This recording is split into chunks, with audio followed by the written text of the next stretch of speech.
علامتوں پہ آپ کو پیچھے سے ملا کے پڑھنے کی ضرورت نہیں ہے. جہاں ان علامتوں پہ رکیں گے تو آپ آگے سے پڑھنا شروع کریں.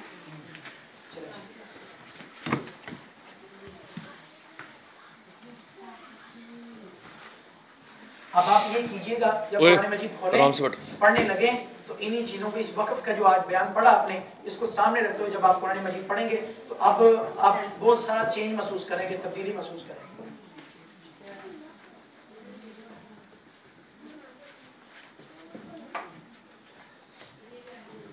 اب ہم نماز کے سبق کی طرف آتے ہیں.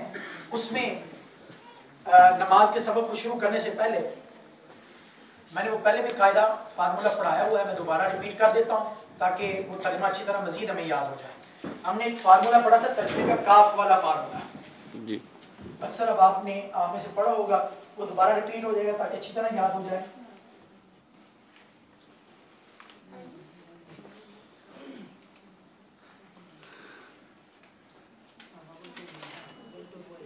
اردو جواب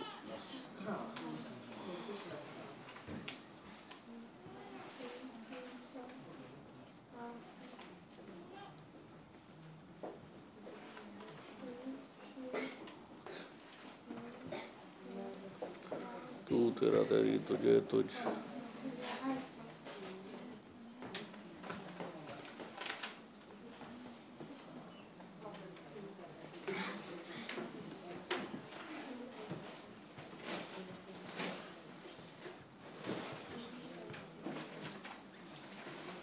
جی. اب دیکھیں اردو پلس کاف زبر کا از اکول ٹو تیرا تیری تجھے تجھ. ٹھیک ہے جی. مختصر اس کو آپ یوں سمجھیں کہ جس لفظ کے آخر میں کاف زبر کا آ جائے, جس لفظ کے آخر میں کاف زبر کا آ جائے اس کا ترجمہ ہوتا ہے تو تیرا تیری تجھے تجھ. جی بولیں تو تیرا تیری تجھے تجھ. ان میں سے کوئی ایک ترجمہ ہوگا. ٹھیک ہے. اور اس سے پہلے ہمیں اکثر لفظ کون سا مل جائے گا؟ اردو کا. لفظ عربی کا ہی ہوگا لیکن عربی کے ساتھ ساتھ وہ اردو میں بھی استعمال ہوتا ہے کیونکہ اردو کے بہت سارے الفاظ وہ عربی والے ہیں. اس لیے یہ ہمیں سہولت مل جاتی ہے کہ اس فارمولے کو ذہن میں رکھیں تو بہت سارے لفظوں کا ترجمہ ہم خود کر سکتے ہیں. بہت سارے لفظوں کا ترجمہ ہم خود کر سکتے ہیں. مثال کے طور پر یہ دیکھیں, جس لفظ کے آخر میں, دوبارہ سمجھیں, جس لفظ کے آخر میں کاف زبر کا اس کا ترجمہ کیا ہوتا ہے؟ تو تیرا تیری تجھے تجھ. تو تیرا تیری تجھے تجھ. اور اس سے پہلے اکثر لفظ اردو کا ہوگا. اردو کا ہوتا ہے. مثال کے طور پر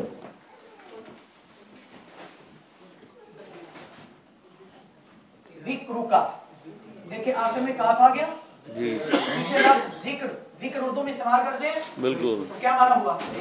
تیرا ذکر کا, شکر کا,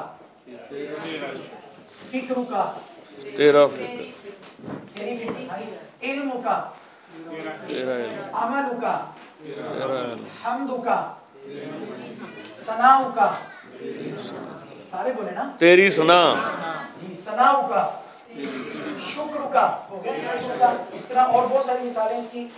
مثال کے طور پر عمل کا, عمل کا, تیرا عمل, علم کا, تیرا علم, صبر کا. تیرا صبر. یہ سارے لفظ عربی کے ہیں, ترجمہ آپ کر رہے ہیں. ٹھیک ہے. تیرا ذکر, تیرا شکر, تیرا علم, ٹھیک ہے جی, تیرا عمل. تو اسی طرح اور سوال کا, تیرا سوال, جواب کا, تیرا جواب, صلاۃ کا, تیری صلاۃ, تیری نماز, تیری نماز, سلام کا, تیرا سلام. ٹھیک ہے. یہ دیکھیں کتنے سارے عربی کے لفظ ہیں. اس طرح اور بہت سارے الفاظ ہیں جو ہم اپنی عبادات میں, اپنی دعاؤں میں, اپنی نماز میں اور عربی زبان میں استعمال ہوتے ہیں کہ جن کے آخر میں کاف کا لفظ آتا ہے اور اس سے پہلے لفظ کون سا ہوتا ہے؟ اردو والا. اکثر ہمیں لفظ, یہ ضروری نہیں کہ ہر مرتبہ, اکثر اوقات 65% ہمیں اردو والا لفظ ملتا ہے. ٹھیک ہے. تو اب اس قاعدے کی روشنی میں آئیے ہم ثنا کا ترجمہ بھی پڑھتے ہیں اور اس کے بعد ہم نماز کی آج نیت سیکھتے ہیں اور نماز کی طریقہ کار کا آغاز کرتے ہیں. میں چاہتا ہوں یہ ساری چیزیں اب تک جو ہم نے پڑھا یہ پہلے پڑھا ہوا ہے, یہ سارا پڑھا ہوا ہے اب تک جو ہم پڑھ چکے ہیں. آج ذرا کچھ نیا بھی ہم سیکھتے ہیں.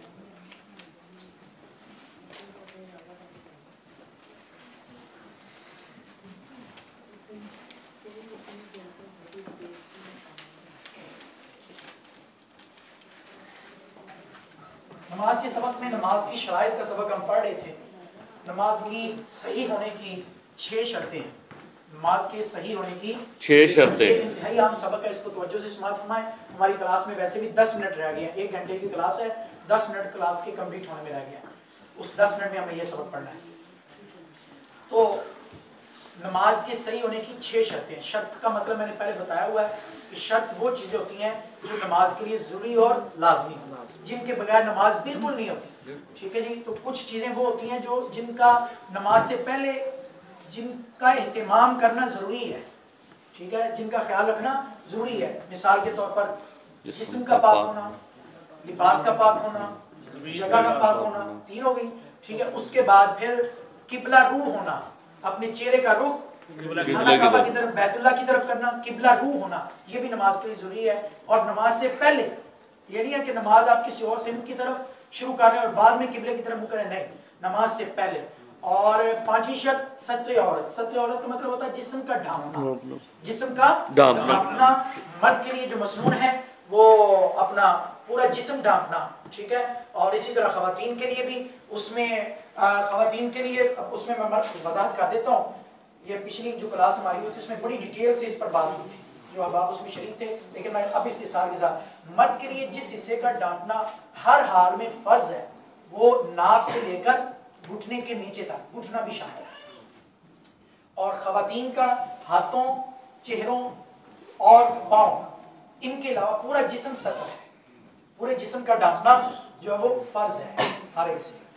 تو یہ عورت کا سطر ہے. اور مرد کا سطر ناف سے لے کر گھٹنے کے نیچے تک. لیکن نماز میں مرد کے لیے بھی مسنون یہ ہے وہ اپنے سینے کو بھی ڈھانپے. ٹھیک ہے. اپنے بازوں کو بھی ڈھانپے. یہ آداب نماز میں سے ہے. ٹھیک ہے. اور سر ڈھانپ کر نماز پڑھے, ٹوپی پہن کر نماز پڑھے, یہ مستحب ہے. ٹھیک ہے. تو یہ بھی نماز کی شرائط میں سے ایک اہم شرط ہے. اس کے بعد 6ٹھی شرط نیت کرنا. ان میں جو ہم نے شرائط پڑھی نا, جسم کا پاک ہونا, اس میں ہمارا ٹاپک چل رہا ہے وضو کا بیان. ٹھیک ہے. اس کو وضو کے فرائض پڑھ چکے ہم. انشاءاللہ آئندہ کلاس میں ہم وضو کی سنتیں, پورا مکمل وضو کا طریقہ کار جو ہے وہ آئندہ کلاس میں بیان کیا جائے گا. میں آج اس کو نہیں شروع کر رہا, اس لیے اگر اس کو شروع کیا پھر وہ مکمل نہیں ہو سکے گا, ٹائم کم ہے. وضو کا مکمل بیان اس کو آئندہ کلاس میں ہم رکھتے ہیں. لیکن آج ہم نماز کا طریقہ کار اس کا باقاعدہ آغاز کرتے ہیں. نیت کرنا. نیت یاد رکھیں, یہ نماز کی 6ٹھی شرط ہے. نیت کے بغیر نماز نہیں ہوتی. نیت کے بغیر نماز نہیں ہوتی. نیت کہتے ہیں جسے آج ہمیں یہ جاننا ہے. نیت ارادے کا نام ہے. دل کے ارادے کا نام ہے. دل کے ارادے کا نام نیت ہے. دل کے ارادے کو نیت کہتے ہیں. گویا یہ نیت کی حقیقت ہے. اب نماز کی نیت میں افضل یہ ہے, فضیلت والا عمل یہ ہے کہ آپ نیت میں دل اور زبان دونوں کو جمع کر لیں, کہ جو آپ کے دل میں ہے اس کو آپ زبان پر بھی لیں. آپ کے دل میں تو ہے میں نے 4 فرض پڑھنے ہیں اور ظہر کے پڑھنے ہیں. ٹھیک ہے. یہ باتیں آپ کے ذہن میں تو ہے, اور ظہر کی نماز پڑھ رہے ہیں اور 4 فرض پڑھ رہے ہیں, یہ کافی ہے, نیت ہوگی آپ کی. لیکن زیادہ افضل یہ ہے کہ آپ زبان سے بھی ذکر کریں. یہ زیادہ مستقل, آپ کی پوری توجہ ہو جائے نماز کی طرف, میں کیا پڑھ رہا ہوں اور کون سی نماز پڑھ رہا ہوں, کس وقت پڑھ رہا ہوں, یہ ساری چیزیں. اب نیت کرنے کا طریقہ کار سماعت فرما دیں. سب سے پہلے آپ نے ابھی ہم نے عصر کی نماز پڑھنی ہے تو اسی کو مثال لے لیتے ہیں ہم. سب سے پہلے آپ نے رکعتوں کی تعداد کا ذکر کرنا ہے, جتنی رکعتیں پڑھنی ہیں, 4 ہیں, 2 ہیں یا 3 ہیں. ٹھیک ہے جی. تو 4 رکعات. اس کے بعد جون سی آپ 4 رکعت نماز آپ سنتیں پڑھ رہے ہیں, فرض پڑھ رہے ہیں یا نفل پڑھ رہے ہیں, جو آپ پڑھ رہے ہیں اس کا ذکر کر دیں. 4 رکعت نماز فرض, 4 رکعت نماز فرض. اگر آپ نفل پڑھ رہے ہیں تو 4 رکعت نماز نفل. اگر آپ وتر پڑھ رہے ہیں تو 4 رکعت نماز وتر. سمپل. ٹھیک ہے جی. اس کے بعد آپ نے تیسرے نمبر پر وقت کا ذکر کرنا ہے. وقت نماز عصر. وقت نماز عصر. اگر آپ کسی اور نماز کے پڑھ رہے ہیں تو آپ وقت نماز ظہر بھی کہہ سکتے ہیں. ٹھیک ہے. جون سی نماز آپ پڑھ رہے ہیں وہ کہہ سکتے ہیں. 4 رکعت نماز فرض, وقت نماز عصر. اس کے بعد چوتھے نمبر پر عبادت اللہ تعالیٰ کے لیے. عبادت اللہ تعالیٰ کے لیے. اللہ تعالیٰ کے لیے. 5ویں نمبر پر منہ طرف قبلہ شریف کے. منہ طرف خانہ کعبہ کے بھی کہہ سکتے ہیں, منہ طرف بیت اللہ شریف کے, جو لفظ آپ کی زبان پہ چڑھ سکتا ہے کہہ سکتے ہیں, منہ طرف قبلہ شریف کے. ٹھیک ہے, جماعت کے ساتھ نماز پڑھ رہے ہیں تو پھر ساتھ ان لفظوں کو بھی کہیں گے پیچھے اس امام کے, پیچھے اس امام کے. یہ نیت زبان سے نیت کرنے کا طریقہ ہے. ہم عشاء کے 3 وتر پڑھ رہے ہیں تو 4 کی جگہ کیا آ جائے گا؟ 3 رکعت نماز وتر, وقت نماز عشاء, عبادت اللہ تعالیٰ کے لیے, منہ طرف قبلہ شریف کے, اللہ اکبر. اگر رمضان میں آپ باجماعت وتر پڑھ رہے ہیں تو پھر آپ پیچھے اس امام کے بھی کہہ سکتے ہیں. آپ عشاء کی 4 سنتیں پہلی والی تو آپ کہیں گے 4 رکعت نماز سنت غیر موقدہ, سنتیں. ابھی ہم بالفعل اثر کی سنتیں پڑھتے ہیں تو وہ غیر موقدہ ہے, وہ آگے انشاءاللہ آئے گا طریقہ کار سنت موقدہ اور غیر موقدہ میں کیا فرق ہے. یہ عشاء کے 3 وتر ہیں, اس میں عشاء کا ذکر کرنا لازمی ہے وقت نماز عشاء. عشاء کے ساتھ پڑھ رہے ہیں تو آپ وقت نماز عشاء کہہ لیں, اگر آپ تہجد کے وقت اس کے ساتھ ملا کے پڑھیں وقت نماز, تو اس میں یہ اس کی جو نیت ہے وہ اس طرح بھی ہوتی ہے نا, 3 رکعت وتر واجب اس رات کے, یا وتر واجب ہے تو ساتھ واجب آئے گا, نفل ہے تو نفل آئے گا, فرض ہے تو فرض آئے گا. یہ میں نے عرض کیا نا کہ اگر آپ فرض پڑھ رہے ہیں تو فرض کا ذکر کر دیں, نفل پڑھ رہے ہیں تو نفل کا ذکر کر دیں, واجب پڑھ رہے ہیں تو واجب, سنتیں پڑھ رہے ہیں سنت کا ذکر کر دیں گے. ٹھیک ہے جی, تو وقت اصل گل ہے اسی یعنی واجب اس رات دے اسی پڑھنے ہیں, یہ بھی ٹھیک ہے, اس طرح کہہ سکتے ہیں جی. بچیاں میں دسو جی رکعت کی ہوتی ہے؟ ہاں جی 4 رکعت. رکعت کی جگہ کی ہوتی ہے رکعت, ہاں یہ بچوں کو ذرا سمجھ آ گیا نا. 2 رکعت 4 رکعت کی رکعت, 2 رکعت یا 4 رکعت, سامنے لکھے 4 رکعت نماز 4 رکعت ہے یہ. جی رکعت کا لفظی معنی بتا دینا. رکعت کا معنی پورا وہ اس میں قیام بھی شامل ہے, اس میں رکوع بھی شامل ہے, اس میں سجدہ بھی شامل ہے. ایک رکعت وہ کہلاتی ہے جب ہم نماز سٹارٹ کرتے ہیں, نماز شروع کرنے سے پوری رکعت, ٹھیک ہے, اس میں قیام رکوع, ٹھیک ہے, قیام رکوع اور سجدہ, یہ ساری چیزیں اس میں شامل ہیں. جب ہم سنتیں پڑھتے ہیں تو ہم کہتے ہیں 4 رکعت نماز سنت رسول, ایسے کہہ سکتے ہیں, لیکن یاد رکھیں ہم پڑھیں سنتیں, ہم پڑھیں نفل, ہم پڑھیں فرض, ہم پڑھیں وتر, یہ ساری اللہ کی باتیں ہیں.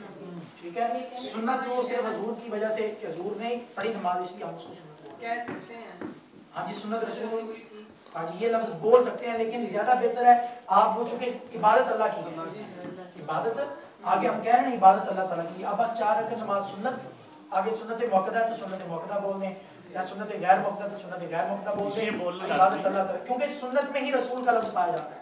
سنت کہتے ہیں حضور کے طریقے کو, اگر آپ رسول اللہ کا لفظ نہ بھی بولیں تو وہ آٹومیٹیکلی جو ہے وہ سنت کے لفظ میں ہی رسول کا معنی پایا جاتا ہے کہ سنت کہتے ہی طریقہ رسول.